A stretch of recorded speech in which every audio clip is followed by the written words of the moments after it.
இப்படி ஒரு கிளைமேட்டில் நாங்கள் இப்போ எங்கே போயிட்டுருக்கிறோன்னா, எல்லாருமே வந்து இந்த மாதிரி ஒரு ஃபீலில் வந்துட்டு பார்த்திங்கன்னா, இது எனக்கு பார்க்கும்போது எப்படி தெரியுதுன்னா, ஒரு ஹெவனுக்குள்ளே இருக்கிற மாதிரி இருக்குது. ஸோ அந்த அளவுக்கு ஒரு ஃபீல் கொடுத்துட்ருக்கு. நாங்கள் இப்போ எங்கே போயிட்டுருக்குறோன்னா, சூடாக டீ குடிக்கவோ காஃபி குடிக்கவோ இல்லை, முக்கியமான ஒன்று, நம்ம ஊரில் ஒரு ஃபேமஸான ஒன்று. அது என்னென்னா காளிப்பட்டிக்கு தான் போயிட்டுருக்கோம். காளிப்பட்டியில் ஒரு விஷயம் ரொம்ப ஃபேமஸில் ஒன்று முருகர் கோவில் ஒன்று ஃபேமஸ்ஸு. அது இல்லாமல் இன்னொன்று ஃபேமஸ்ஸு, அதுதான் நம்ம தேர் முட்டாய். ஸோ தேர் முட்டாய் வாங்கிறதுக்காக தான் ஏர்லி மார்னிங்காக நாங்கள் கிளம்பி போயிட்டுருக்கோம். ஸோ எப்படி இருக்குன்றது விசிட் பண்ணி பார்ப்போம்.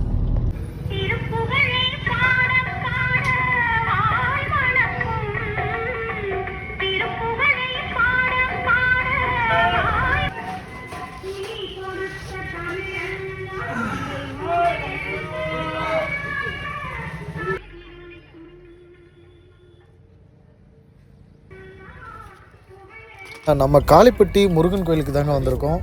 காளிப்பட்டி முருகன் கோயிலில் என்ன ஃபேமஸ்ன்னு கேட்டிங்கன்னா, நம்ம தேர் முட்டாய் தாங்க ஃபேமஸ்ஸு. சரி, ஓகே, சுற்றி முற்றி பார்த்தோம். ஏர்லி மார்னிங்காக போயிருந்தோம். சரி, எந்த கடை ஓப்பன் ஆகிருக்குன்னு பார்த்தோம். இந்த ஒரு 4-5 கடை ஓப்பன் ஆகிருந்தது. சரி, நம்மளும் தேர் முட்டாய் இந்த வருஷம் சாப்பிடவே இல்லையேன்னு சொல்லிட்டு தான் நாங்களும் ஒரு 1/2 கிலோ வாங்கினோம். 1/4 கிலோ 60 ரூபா, 1/2 கிலோ 120 ரூபாய்க்கு வாங்கினோம். ஸோ தேர் முட்டாயும் சாப்பிட்டு பார்த்தோம், நல்லா இருந்தது. இந்த கடைங்க எவ்வளோ நாள் இருக்குன்னா, நம்ம தைப்பூசத்தில் ஸ்டார்ட் ஆகி கிட்டத்தட்ட ஒரு மாதம் இருக்குங்க. ஸோ சாப்பிடாதவங்க காளிப்பட்டி போயிட்டு இந்த மிட்டாயை ட்ரை பண்ணி பார்த்துட்டு என்னன்னு சொல்லுங்கள்.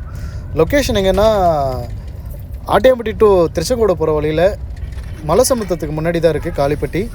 ஸோ கண்டிப்பாக கோயிலுக்கு போய் விசிட் பண்ணிவிட்டு தேர் மிட்டாய் வாங்கி சாப்பிட்டு டேஸ்ட் எப்படி இருந்துச்சுன்னு பார்த்துட்டு கமெண்ட் பண்ணுங்கள்.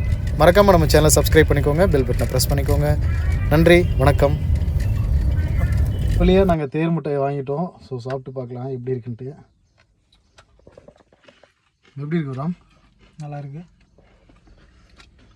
இதுக்காக தான் இவ்வளோ இயர்லியாக நாங்கள் கிளம்பி போனோம்.